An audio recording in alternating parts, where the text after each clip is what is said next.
Hello दोस्तों, स्वागत है आपका हमारे YouTube चैनल कॉमिक फैन पर। चलिए दोस्तों, शुरू करते हैं महाबली भोकाल की ये धमाकेदार कॉमिक्स काल कुंडली। चलिए शुरू करते हैं इस कॉमिक्स का पहला भाग।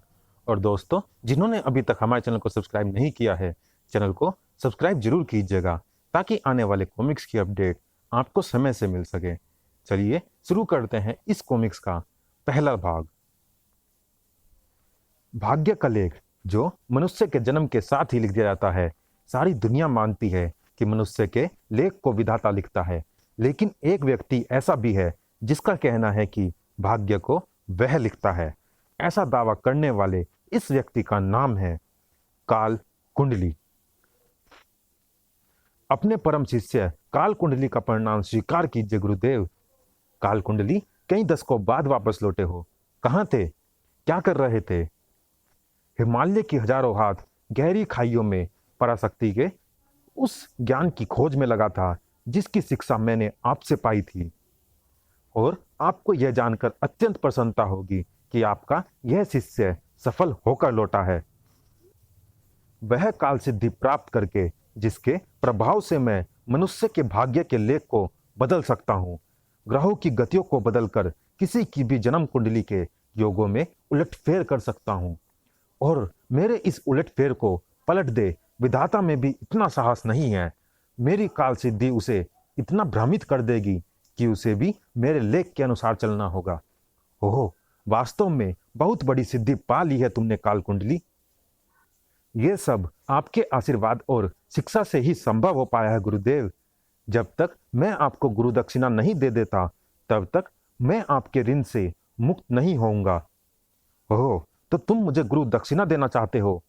गुरु दक्षिणा के नाम पर हीरे सी चमकने लगी महायोगी योगेश्वर की आंखें। नोट: योगेश्वर के संबंध में जानने के लिए पढ़े गुरु दक्षिणा। ये कॉमिक्स भी चैनल पर जल्दी ही अपलोड की जाएगी। चैनल को सब्सक्राइब जरूर करें। जमाने भर की कुटिलता ने चेहरे पर कब्जा जमा लिया और नफरत के साथ होठों पर आया वह नाम भोकाल। मुझे गुरु दक्षिणा में महाघमंडी भोकाल का शीश अपने समक्ष झुका चाहिए काल कुंडली, और साथ ही विकास नगर में वो सम्मान चाहिए जो राजा विकास मोहन के समय में था। क्या तुम मुझे यह गुरु दक्षिणा दे सकोगे? गुरुदेव, आपकी इस मांग को तो चुटकियों में पूरा कर सकता है आपका यह शिष्य। आपको गुरु दक्षिणा देने शीघ्र ही वापस लौटूंगा गुरुदेव। गंगज और लघु घातियों का संकट भोकाल चाचा के सिर डालने के पश्चात भी उनके प्रति गुरुदेव की नफरत कम नहीं हुई है।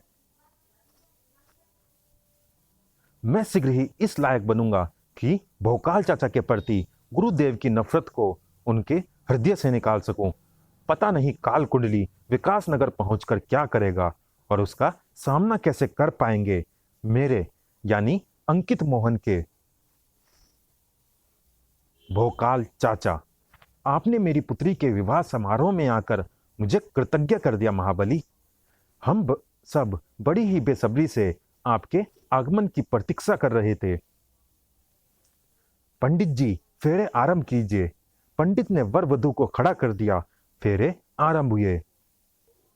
लेकिन जैसे ही फेरे समाप्त हुए वैसे ही, अरे, ये वर को क्या हुआ? लगता है विवाह होने की खुशी में चकराकर गिर गया है। वैद्य को बुलाओ। शीघ्र ही वैद्य आ पहुंचा। यह तो मृत्यु को प्राप्त हो चुका है। नहीं, ये अचानक ये कैसे हो गया? इसकी जन्म कुंडली के अनुसार, जिसमें साफ लिखा है कि इसके विवाह के दिन ही इसकी मृत्यु हो जाएगी। नहीं, इसी दिन इसका मृत्यु योग लिखा था। विधि का विधान यही है, इसे कोई नहीं बदल सकता। बदल सकता है। काल कुंडली विधि के लेख को बदल सकता है। विधाता के लिखे को मिथ्या सिद्ध कर सकता है। ये गर्व भरे वाक्य सुनकर भोकाल से चुप नहीं रहा गया। मृत्यु एक अटल सत्य है मान्यवर। विधाता का लिखा एक ऐसा विधान जिसे विधाता के सिवा कोई नहीं टाल सकता। इसलिए इस शोक के अवसर पर ऐसी गर्व भरी बातें करके कृपया शोक को और अधिक मत बढ़ाइए। गरज उठा काल कुंडली। तू अभी काल कुंडली की शक्ति को नहीं जानता मूर्ख। लेख लिखने वाला विधाता भी एक दास की तरह मेरा आदेश मानता है। मेरे इस कथन को तू अभी सत्य होते देखेगा। दूसरे ही क्षण काल कुंडली ने अपनी जलती हुई निगाहें आकाश पर टिका दी, जो काल सिद्धि नामक पराशक्ति की सहायता से शीघ्र ही अनंत अंतरिक्ष में ग्रहों की गति का निरीक्षण कर रही थी। अब काल कुंडली की आंखों के सामने थे चलचित्र की भांति परिक्रमा करते ग्रह, और हाथों में थी मृत पड़े वर की कुंडली, जिसके अक्षरों से वह ना जाने कैसा खिलवाड़ कर रहा था। कुछ क्षणों के लिए मानो समय रुक गया, और फिर हुआ वह चमत्कार। पिताश्री, मेरा बच्चा! वर एक झटके से उठ खड़ा हुआ था और उपस्थित जनसमूह कर उठा यह जय घोष, महापुरुष काल कुंडली की जय। गर्व से सीना चौड़ा करके भोकाल की तरफ पलटा काल कुंडली। तेरी आंखों के सामने ही मैंने विधि के विधान को बदल दिया है। इस युवक की आयु मैंने 100 वर्ष और बढ़ा दी है। इसलिए बोल भोकाल, धरती के इस विधाता की तू भी जय बोल। ना भोकाल के पास कुछ बोलने को था और ना वह कुछ बोला, जबकि काल कुंडली के कंठ से निकलता एक एक शब्द अभी भी गर्व से भरा हुआ था। आज तेरे मुख से मेरी जय जयकार के शब्द नहीं फूट रहे भोकाल, तो कोई बात नहीं, लेकिन शीघ्र ही तू चीख चीख कर मेरा जयकारा लगाएगा। हा हा हा। काल कुंडली के स्वर में चुनौती है, चाहकर भी मैं जिसका उत्तर इस समय नहीं दे सकता, क्योंकि अपनी सिद्धि से वर को जीवित करके इस समय यह यहां उपस्थित जन समूह का भगवान बन गया है। लेकिन शीघ्र ही मैं इसे यह बता दूंगा कि किसी सिद्धि के बल पर चमत्कार करने वाला विधाता नहीं बन सकता,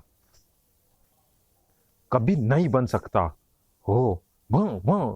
अचानक भोकाल की तंद्रा को तेज झटका लगा, उन कुत्तों की वजह से जो खूंखार ढंग से लाल टपकाते हुए उसी की तरफ बढ़े आ रहे थे। भं भं भं भं, गिर गिर। उसके जिस्म का मांस नोच लेने के लिए, उसे फाड़ खाने के लिए। क्या हुआ इन श्वानों को? एकाएक मुझ पर क्यों झपट पड़े हैं ये? और आश्चर्यजनक बात यह है कि ये मात्र मुझ पर ही आक्रमण कर रहे हैं, किसी अन्य को ये कुछ नहीं कह रहे। मुझे इनसे छुटकारा पाना होगा, और खून खराबा किए बिना ऐसा करना का सीधा सा उपाय है भं भं, कि मैं अपने पंखों की सहायता से आकाश में उड़ जाऊं। भं भं। अब ठीक है, अब श्वान नीचे खड़े रहकर भौंकते रहने के सिवा कुछ नहीं कर सकते। अब मैं वापस अपने रथ पर भं भं पहुंचूंगा। आ खच चिया। उफ, इन गिद्धों ने तो मुझ पर ऐसे आक्रमण किया जैसे मैं जीवित ना होकर गोश्त का टुकड़ा हूं। ओह, क्वाक क्वैक।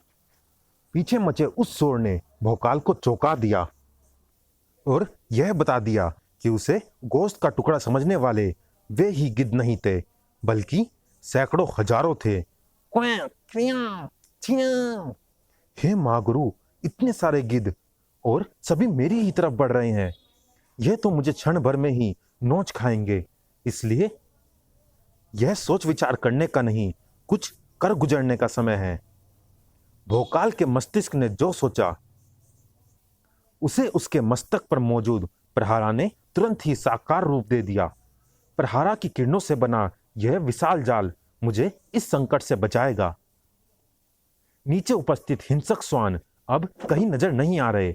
मुझे किसी आकाशीय संकट को निमंत्रण देने के लिए उड़ते रहने की कोई आवश्यकता नहीं, इसलिए मुझे नीचे मौजूद अपने रथ पर पहुंचना चाहिए। रथ पर पहुंचकर उन आकस्मिक संकटों से छुटकारा मिल जाएगा। भोकाल का ऐसा सोचना गलत सिद्ध हुआ। हिनन हिनन। ओह, ये रथ के अश्वों को क्या हुआ? मेरे रथ पर सवार होते ही बिना हाके ये ऐसे भाग खड़े हुए हैं जैसे इन्होंने आंधी तूफान से शर्त लगा ली हो। ओहो, इनकी गति तो पल प्रतिपल बढ़ती जा रही है। एकदम ऐसे भाग रहे हैं ये जैसे जैसे ये पागल हो गए हों। अचानक ये मेरे साथ हो क्या रहा है? पहले श्वान, फिर गिद्ध, और अब ये अश्व मेरे प्राण लेने पर क्यों तुले हैं? क्या कारण है इसका? कारण तेरी समझ में नहीं आएगा भोकाल, जबकि कारण एकदम सीधा सा है। मैंने तेरी कुंडली में दुर्घटना योग लिख दिया है, और जिसके भाग्य में दुर्घटना लिखी हो, संसार की हर वस्तु उसकी शत्रु हो जाती है, और तब तक शत्रु रहती है जब तक पूरी नहीं हो जाती भाग्य में लिखी दुर्घटना। पड़ा। उफ। द्रुत गति से भागते अश्व रथ को लेकर नगरी के मुख्य द्वार से जा टकराए। सब कुछ इतनी तेजी से हुआ कि भोकाल चाहकर भी कुछ नहीं कर पाया। कर पाता भी तो कैसे उसके भाग्य में दुर्घटना योग जो लिखा था, और भाग्य का लिखा भला कौन टाल सकता है। ओह, रथ की भीषण टक्कर ने हीरे के द्वार मेरे ऊपर गिरा दिए। मुझे इस हीरे को तुरंत ही अपने ऊपर से हटाना होगा। उफ उफ। माया नगरी से जिन हीरो को अति क्रूर अपने एक ही हाथ से उठा लाया था, उसे मैं तनिक भी हिला नहीं पा रहा हूं। अब अगर मृत्यु आने तक मैं इसी के नीचे दबा रहना नहीं चाहता, तो मुझे पुकारना ही होगा। नोट: इन हीरो के बारे में जानने के लिए पढ़े पूर्व प्रकाशित कॉमिक मायाजाल। ये कॉमिक्स भी चैनल पर जल्दी ही अपलोड की जाएगी। भोकाल। महागुरु भोकाल की असीमित शक्ति आसमाई थी भोकाल के शरीर में। अब उसके लिए ना उन हीरो को अपने ऊपर से हटा लेना बड़ी बात थी, और ना उसे पहले की भांति स्थापित करना। दुर्घटना योग के कारण भोकाल के साथ भीषण दुर्घटना घट गई थी। अब सब कुछ पहले जैसा शांत था। अगर कुछ शांत नहीं था तो वह था भोकाल का मस्तिष्क। चलिए दोस्तों, इस भाग में इतना ही। यह रोमांचक कॉमिक्स की कहानी जारी है अगले भाग में भी। मिलते हैं इसी कॉमिक्स के अगले और अंतिम भाग में। तब तक के लिए धन्यवाद।